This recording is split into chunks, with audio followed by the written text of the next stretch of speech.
നിയമസഭാ തെരഞ്ഞെടുപ്പ് സ്ഥാനാർത്ഥി നിർണയവുമായി ബന്ധപ്പെട്ട ചർച്ചകളിലേക്ക് കടന്ന് കോൺഗ്രസ്. AICC സ്ക്രീനിംഗ് കമ്മിറ്റി അധ്യക്ഷൻ മധുസൂദൻ മിസ്ത്രി KPCC ആസ്ഥാനത്തെത്തി നേതാക്കളെ കണ്ടു. അതേസമയം തെരഞ്ഞെടുപ്പ് പ്രവർത്തനങ്ങൾക്ക് സർക്കാർ പണം ചെലവിടുന്നത് CPIM അവസാനിപ്പിക്കണമെന്ന് പ്രതിപക്ഷ നേതാവ് VD സതീശൻ ആവശ്യപ്പെട്ടു.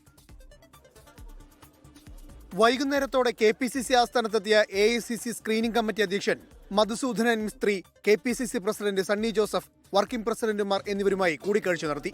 സംസ്ഥാനത്തെ രാഷ്ട്രീയ സാഹചര്യവും സ്ഥാനാർത്ഥിത്വവും സംബന്ധിച്ച പൊതുമാനദണ്ഡങ്ങളുമാണ് പ്രാഥമിക ചർച്ചകളിൽ അവലോകനം ചെയ്തത്.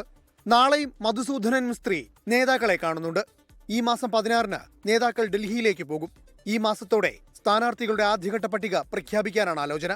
ഇതിനിടെ chief ministers trophy, mega quiz, Navakerala survey നടപടികൾക്ക് സർക്കാർ പണം ചെലവിടുന്നത് അവസാനിപ്പിക്കണമെന്ന് പ്രതിപക്ഷ നേതാവ് VD സതീശൻ ആവശ്യപ്പെട്ടു. അതേസമയം കോഴിക്കോട് പേരാമ്പ്ര സീറ്റ് കോൺഗ്രസിന് വിട്ടു നൽകില്ലെന്ന് മുസ്ലിം ലീഗ് ജില്ലാ നേതൃത്വം വ്യക്തമാക്കി. പേരാമ്പ്രയിൽ ലീഗ് തന്നെ മത്സരിക്കുമെന്ന് ജില്ലാ അധ്യക്ഷൻ MA റസാഖ്. നേരത്തെ തദ്ദേശ സ്വയംഭരണ സ്ഥാപന തെരഞ്ഞെടുപ്പിൽ തയ്യാറായതുപോലെ അസംബ്ലി തെരഞ്ഞെടുപ്പിനും തയ്യാറായി മുസ്ലിം ലീഗ് എല്ലാ പരിപാടികളും നടന്നുകൊണ്ടിരിക്കുകയാണ്. സ്വാഭാവികമായിട്ടും നമ്മൾ മത്സരിച്ചുകൊണ്ടിരിക്കുന്ന സീറ്റുകളിൽ പാർട്ടി സ്ഥാനാർത്ഥികൾ തന്നെയാണ് എല്ലാ ഇടങ്ങളിലും മത്സരിക്കുക. കുന്ദമംഗലത്ത് ലീഗ് തന്നെ മത്സരിക്കുമെന്ന് MA റസാഖ് പറഞ്ഞു.